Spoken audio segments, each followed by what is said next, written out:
Hello fellow lovers of the liminal and the weird, and welcome to another video by Liminal Spaces. Over the past year for the channel we've been slowly reading Ray Bradbury's first ever release, a collection of short stories called Dark Carnival. This was recently re-released in paperback and I've been enjoying it very much. For a long time this was very hard to get, just because Ray Bradbury took the parts of it that he really enjoyed and put them in other collections and never had this collection republished. And I find that it's been kind of a grittier, darker Ray Bradbury than I'm used to. And that is also true in this story. This is one of the scariest stories I've read by Ray Bradbury in a long time. It's called Jack in the Box, and the story opens with a Jack in the Box, these old toys. I don't know if you had these when you were a kid, but I remember turning that handle and it would scare the shit out of you when the puppet would pop out. It was super scary. But the story starts kind of anthropomorphizing the Jack in the Box and wondering what it would be like to be a Jack in the Box and be crushed in with your spring super ready to bounce and your head smushed against the door. And this one that he speaks of specifically, I think he says, he says the lid stays locked 13 years on the little trapped animal. So he opens with this kind of analogy for the story, but we don't know it's an analogy for the story yet. We just know that there's this paragraph that's beautifully written about what it would be like if a Jack in the Box had consciousness and was smushed for 13 years in the box waiting for somebody to turn that handle so that the Jack in the Box could spring out. Really, really great way to start this story. So then we're introduced to our main character, Edwin, who is a young boy. I'm guessing he's supposed to be 13 because Ray Bradbury mentions the Jack in the Box being trapped in the box for 13 years, but it is strange that things happen with this kid's birthday that make it very difficult to guess how old he is. And Edwin is staring out the window, wishing he could see movement beyond this wall of trees that's planted completely around the house. And we start to realize Edwin's strange situation. Edwin has never left the house. Edwin has no idea what is outside of the house. He's been trapped in this box of the house for his entire life. And it seems like this is a massive house, a mansion at least. We find out later on in the story that it has, I think, 2 different elevators. So this is a big house. I got Winchester House vibes from this house. And that is one of the coolest parts of this story. We start to see the real brilliance of Bradbury coming out in here. And I love that about this collection, is we're getting a young, gritty Bradbury, but we're also seeing all of the incredible craft that he had at that early age just starting to be tested. Stuff that he would really showcase in later works, we're seeing just the bare bones of here. And the way that he describes this house is absolutely incredible. So the mother is keeping him inside this house. Her husband died, and she's basically raised this child believing that his father, her husband, was God, that he created them and the house that they live in, the whole world of the house, and that if he leaves the house, he will instantly be killed the same way that his father / God was. And she is raising him to become the man of the house, or in this case, in the way he understands, it's the God of this world. And the lengths that she is going to keep him from going outside are insane. And the story is so terrifying in a psychological way. Parts of it reminded me of reading Carrie by Stephen King, with just this overbearing mother. Anyway, the way the house is described, each floor and area are like countries to this boy, because this is all he's ever seen.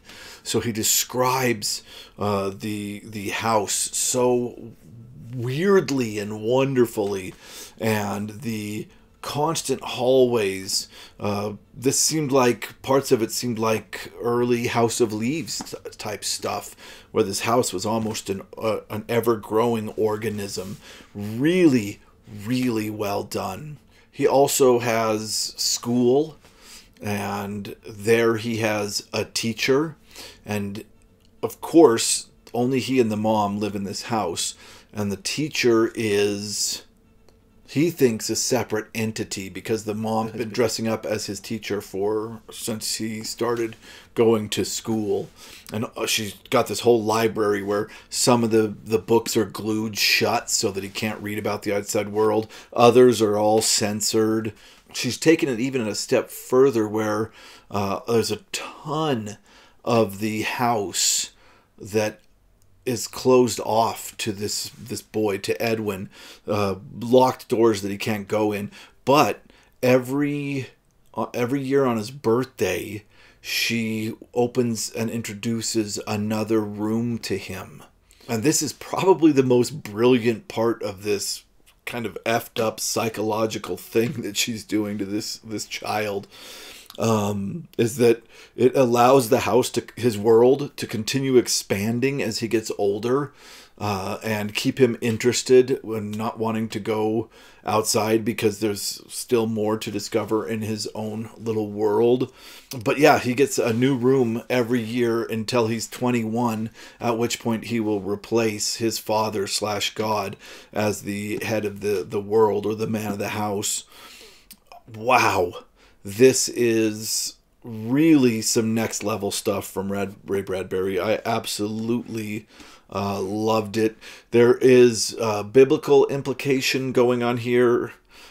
He eventually sees his world and is afraid, or he eventually sees the outside world. He gets to a room that is forbidden, but he's able to go above the tree line and actually look out a window that shows him the world around the house, and he's afraid he's going to go blind, which kind of echoes the biblical story of Saul. This has been one of my favorites so far. I can't recommend it enough. It's a very short read. If you've already got your copy of the book, give it a read. If not, of course, it's also in October Country, although it might have been changed or edited for that text. I think it's also in the Short Stories of Ray Bradbury collection. So from here on out, I'm going to spoil the entirety of the story just to talk about it. So if you'd like to read it, go ahead and pause here, go give it a read, and then come back and listen from here. So Saul has been counting his birthdays, and he's started to realize that his mother is just randomly choosing when his birthday is, and they usually fall on times when Edwin is feeling the most rebellious, the most tired of staying in this one house, and his desire to get out is the most extreme. So she saves these rooms in order to try and quell this rebellious spirit that any person would have that was stuck in this situation. So he eventually finds his way into this forbidden room, and he goes up the staircase and beholds the world. And he doesn't have words for things, like he calls an airplane like a chrome bird or something.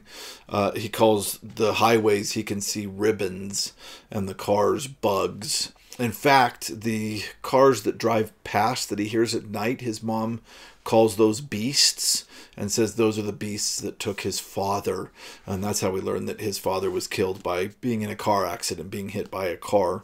So he sees this, and it's so bright that he's afraid of being blinded. This is that connection to Saul and the blinding light on the road to Damascus and all that. But of course he doesn't go blind, and he starts having this crisis.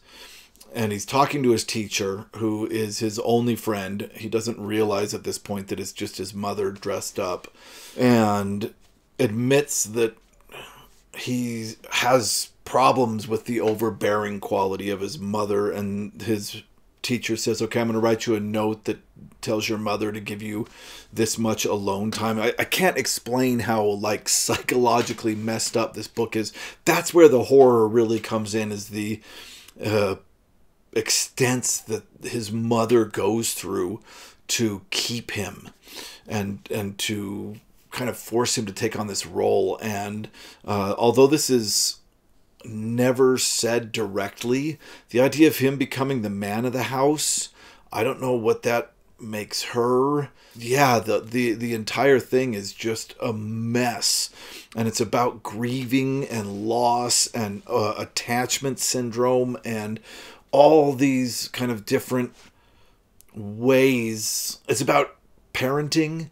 It's wild that children are blank slates, and that no matter what, the ideology that a parent prints on a child is going to affect that child. And what this mother prints on her child is absolutely wild. And it ends incredibly. So he's starting to freak out. And he's starting to guess that maybe his mom's the teacher, but he just has guesses. And so his mom does what she does when his rebellion gets too high and throws a birthday party and introduces him to a new room. And the room that she introduces him to, when he opens the door, is like nothing. He's like, this is just a square closet. This is ridiculous. Turns out it's one of the elevators. He's never used the elevator. There's 2 elevators. He's never used one in this house. And he's blown away. And she says, yes, from now on, he always had to climb the stairs. She says, from now on, you will fly to your lessons. And the elevator just blows his mind. But the mom gets to drinking that evening.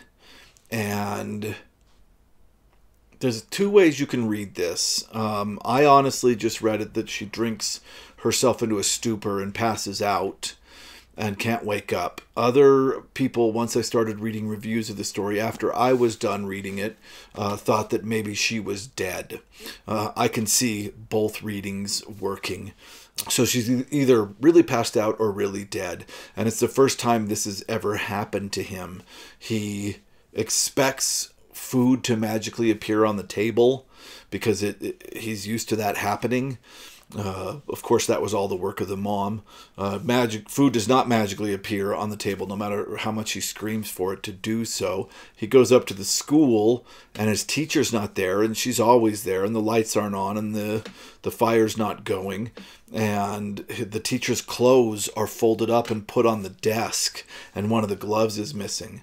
And he finds this elevator, this second elevator in the house that he never knew of, that goes from the school back down to the dining room. And there he's back down there with his mother, and he sees that she's laying on one of the gloves of the teacher. And he's freaking out, and he decides to just to leave the house, although he's certainly afraid of death. His mom has constantly scared him with the concept that if he goes outside, he's going to die. And he goes outside, and he's seeing everything, and He knows that it's certain death to go beyond the trees, but he chooses to do so. And then the narrative flips to a couple of people from town talking. I think one's a police officer, and he says, it's so weird. This new generation of kids are super strange. There was just one running around touching everything like it's the first time he'd ever seen it. And saying to himself, I'm dead, I'm dead, I'm so glad I'm dead. So Edwin runs out of the house and believes that the world outside the house is heaven and that he has passed on. And he's so happy that he has, because he can be out in the world. This was a moving, sad, incredible story. Well worth the read, absolutely. If you're not keeping up with us, I would suggest maybe just looking up this story, because it is really, really worth it. All right, the next story we'll be reading in this book is The Scythe. And I am on page 267. That's where The Scythe begins. All right, thank you so much for reading along with us, and I will see you on the next video.